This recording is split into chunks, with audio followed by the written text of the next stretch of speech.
یہ تمام ڈائمینشنز، ان کو جب آپ اس تمام تصورات کو جب آپ سمجھتے ہیں، اس کیفیات سے گزرتے ہیں، ان تمام تصورات سے گزرتے ہیں اور ایکسپیرینس کرتے ہیں ان فورسز کو کہ جو قلب منیب، قلب سلیم اور قلب شہید کے پیدا ہونے کے نتیجے میں ایک بندہ مومن میں پیدا ہوتی ہیں، جو نفس مطمئنہ کے پیدا ہونے کی صورت میں پیدا ہوتی ہیں. ان فورسز کا نام، ان کی کلیکشن کا نام، ان کو جمع کر کے جو کلیکٹو فورس بنتی ہے، جو حقیقت انسانیہ کا جوہر ہے، ایسنس ہے، اصل ہے، اس کو خود ہی کہتے ہیں. They're all interlinked with each other, that means. The anatomy of the spiritual man. ایک روحانی انسان، یعنی ہمارا جسم بھی ہے اور ہمارا ایک روحانی ڈائمنشن بھی ہے. اور ایک غیر معمولی تصور ہم آپ کو بتائیں. اقبال سے ہی پوچھتے ہیں کہ خودی کو وہ کس معنی میں لیتے ہیں، خودی کی فورسز کیا ہیں. بالکل. دیکھیے دنیا میں اقبال کے ڈاکٹرن کی بنیاد یہی ہے. اب یہاں اس کی معراج یہی ہے، وہ شروع بھی اسی پہ کرتے ہیں، ختم اسی پہ کرتے ہیں. اگر تم نے اپنی خودی بیدار نہیں کی، اپنے وجود میں ان فورسز کو ایکٹیویٹ نہیں کیا، اپنی خودی کو سمجھے نہیں، اپنی اسپرچل پاورز کو استعمال نہیں کیا جو تمہارے وجود میں ہے، تو پھر دنیا میں تم کوئی تبدیلی نہیں لا سکتے. یعنی ہر بشر کے اندر یہ اور خصوصیت ہر موجود ہے. انسان میں، ہر مسلمان میں یہ فورسز موجود ہیں. آخر قلب منیب، قلب سلیم، قلب شہید اور نفس امارہ لوامہ مطمئنہ کی یہ صلاحیتیں تو ہر انسان میں موجود ہیں، روح تو ہر انسان میں ہے. مگر یہ تمام فورسز جو انسان کے وجود میں موجود ہیں، ان کو پوری طرح اس طرح استعمال کرنا کہ تمام خدائی اس کی زد میں ہو. جب انسان زمین و آسمان و کرسی و عرش پہ کمن ڈال رہا ہو، جبریل اور اسرافیل کا صیاد ہو، تو پھر وہ فورسز کہاں سے آتی ہیں؟ وہ مقام کیسے ملتا ہے کہ خدا بندے سے پوچھتا ہے بتا تیری رضا کیا ہے؟ اس کے بعد ناممکن نام کا کوئی رب رہ جاتا ہے؟ نو، nothing like impossible. nothing like impossible. تو جب یہ ہے وہ مقام جس کو اقبال کہتے ہیں کہ جب عقابی روح پیدا ہوتی ہے نوجوانوں میں، نظر آتی ہے ان کو اپنی منزل آسمانوں میں، then there is nothing impossible. تو دنیا میں کچھ بھی کرنا چاہتے ہو، پہلے اپنی خودی کی حفاظت کرو، اس کو ڈیولپ کرو، اس کو بلڈ کرو، اور پھر دیکھو جو فورسز تمہارے ساتھ آپریٹ کریں گی. ہم نے بار بار اسپرچول ڈائمنشن کی بات کی ہے. روحانی طاقتیں بھی اس وجود کے اوپر آتی ہیں جس کی خودی بیدار ہوتی ہے.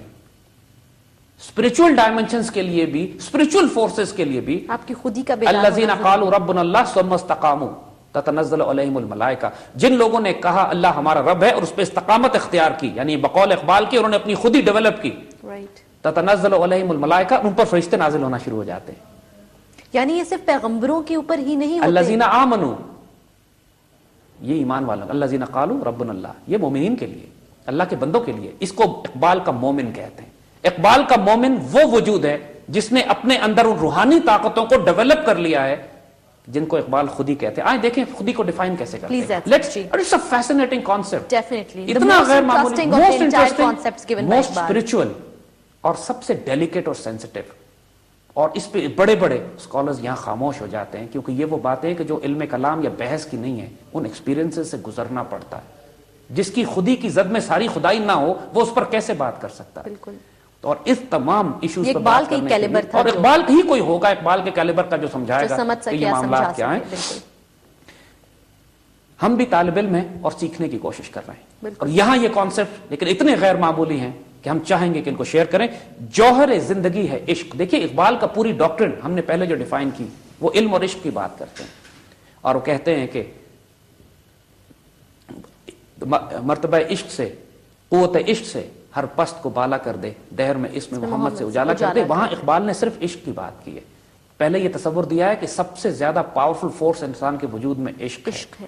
اور یہاں کیا کہتے ہیں؟ جوہر زندگی ہے عشق.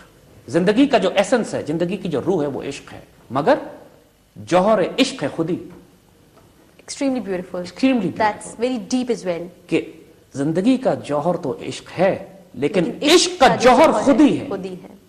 آہ کہ یہ تیز پردگی ہے نیام. ابھی بہت افسوس سے کہتے ہیں کہ یہ تیز تلوار جو ہے ابھی چھپی ہوئی ہے، نیام میں ڈالی ہوئی ہے، ابھی ظاہر نہیں ہوئی، پوشیدہ ہے انسان کے اندر.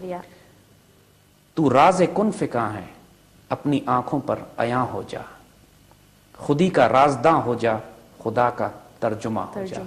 تو راز کن فکاں ہے. دیکھیے کن فکاں سے مراد ہم نے بار بار آپ کو بتایا تھا کہ اقبال کا کمال یہ ہے کہ اپنی شاعری میں قرآن کی آیتوں کو اس طرح پروتے چلے جاتے ہیں، پتہ بھی نہیں چلتا کہ آپ کتنے. کن فیکون کہ جہاں پہ اللہ سبحانہ وتعالیٰ بات کرتے ہیں قرآن پاک میں، حدیث میں، اور جو مسلمان کہ اللہ نے جس چیز کو کرنا چاہا اس نے کہا کن فیکون، وہ ہو گئی.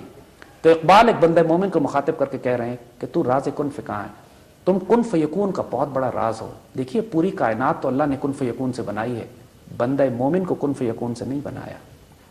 انسان کی تخلیق کے لیے اللہ قرآن میں کہتا ہے خلق بیدیہ، میں نے اس کو اپنے ہاتھوں سے بنایا ہے. کائنات کن فیکون کی ہے، انسان And نہیں. not many people would be knowing that for یہ قرآن sure. ہے. اور اقبال اسی کو ایمفسائز کرتے ہیں، تو راز کن فکاں ہے، کن فیکون میں جو راز چھپا ہوا ہے. کائنات تو کن فیکون سے بنی ہے.